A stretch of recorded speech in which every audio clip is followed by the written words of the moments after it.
how does a former Northeastern governor, how do you talk to people down here in Tennessee, and how do you get them to support? Well, I actually saw an interesting T-shirt at the Republican Leadership Conference in Memphis last year. It said, "Yankee Governor, Southern Values." And the truth is that I have conservative values that have always warmed the heart of people in the South. And I believe these are very critical times for our country, and I believe the values that conservatives have are the kinds of values that our nation leads. You got it over at Memphis, I think it was, you were right behind Senator Frist at that point. I mean, there was a somewhat of a gap, and I think it was 11 or 12%, but that you kind of were the talk, and then we haven't heard a whole lot from you since then, at least down here. So we're glad to see you here today. But how do you get a message through, clearly articulate what you might do about Iraq? Well, the way you get a message through today is by working with the grassroots and talking to people person by person, generally in the early primary states where people are really focused on the upcoming primaries. That's Iowa, New Hampshire, South Carolina, but also states like Tennessee and Alabama and Georgia that are watching very, very carefully. My view in Iraq is pretty straightforward, and that is that we have a very critical condition, which has been the result in part of the fact that we didn't do a great job once Saddam Hussein fell of managing our conflict there. We were understaffed, underprepared, underplanned, undermanaged, and so we find ourselves in the position we're in. But that being said, you don't walk away. Walking away, or dividing the country up and walking away, could lead potentially to Iraq beginning a regional conflict and our having to go back again with even more troops, with more casualties. So as long as there's a pathway with a reasonable prospect of success to maintain a central government and to have some stability in the country, that's the pathway we should follow. No splitting up the country? Well, that's not the next option.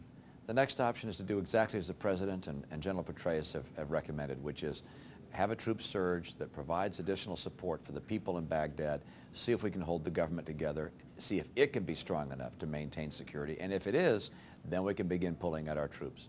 That should have happened a long time ago. It's too bad it didn't. But we can, I believe, be successful in that course, although it's not by any means a high certainty, but it's something that we're going to be following over the next several months. We'll see if it's working or not. If it's not working, then there are other options, like dividing the country up. But those options have additional risks and could lead to regional crisis. You met with people like Petraeus. I mean, how does this work? I mean, you know, I get a good chance to meet with generals of both sides. I met with General Zinni, for instance. He's said from the beginning we were way understaffed. He thinks we should, or he did think at the time I met with him, we should pull out. Met with General Ralston, General Casey, a whole series of generals, as well as military experts who've evaluated it. Most people come down and say, look, we have some other options, but the other options of withdrawal or dividing the country have risk. And the risk is that as a divided country, the Iranians grab the Shia South, Al-Qaeda plays a dominating role among the Sunnis, the Kurds are destabilized at the Turkish border. Those kinds of risks suggest that if we've got a prospect of holding the country together with the central government, that's the best course to take. It's a daunting thing. That's what you're going to inherit as the next president. You're going to inherit this thing. I mean, yeah, that and a lot worse. Iraq is just one front in the battle against radical violent jihad. There is in the world of Islam an effort to cause the collapse of all moderate governments among the Islamic nations. And that's going to require us to respond not only with exceptional military might, hopefully strong enough that people won't test it, we won't have to use it.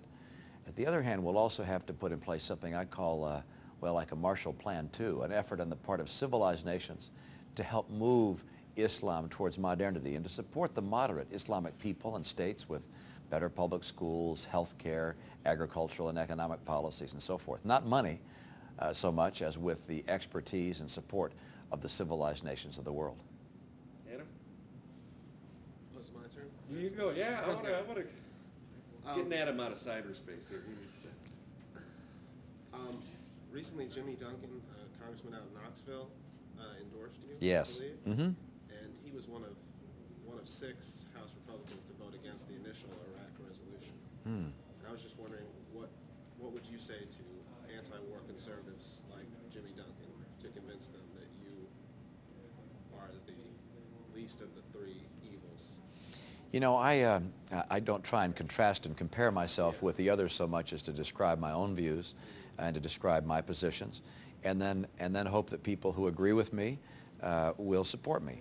But I'd also say that, the real reason for selecting somebody to be president is probably not just a check-off list of their position on issues, but instead a question about their style of leadership, how they manage.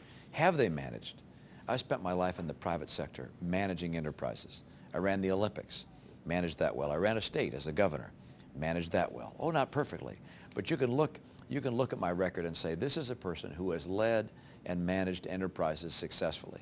And the process I follow of gathering data, analyzing it, insisting that people that have differing viewpoints are heard and express their viewpoints openly, that's the kind of approach we need. Well, we needed in Iraq before we went in. We needed while we were there, what we need right now. And so I'm not going to always line up with everybody perfectly on every issue that they might feel one way or the other about. But I can tell you I will give every issue a thorough reading, listening, and we'll make a decision based upon the input of people of alternative views.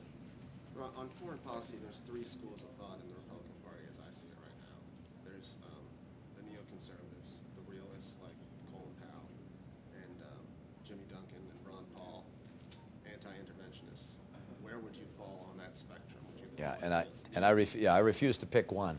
All right, I consider myself a practical thinking person who wants to make sure that America remains the world's superpower, and that we do what is in our interest to protect our people and to protect our military and to protect our status as the world's superpower. For that to happen, we have to look at every single theater in the world and decide what's in our best interest and what action should we take. But I don't adopt hook, line, and sinker the philosophy of any one or the other. I think in Iraq you have to say to yourself that the process probably should have been a more deliberative process at the time we were thinking about knocking down Saddam Hussein's government, with considering the upsides, the downsides, the reality of Sunni, Shia, and Kurd in the same country, and the recognition that if we're going to go into a country like that, we got to have enough troops to make sure we've locked it down so that it doesn't create the kind of sectarian instability that we're seeing now.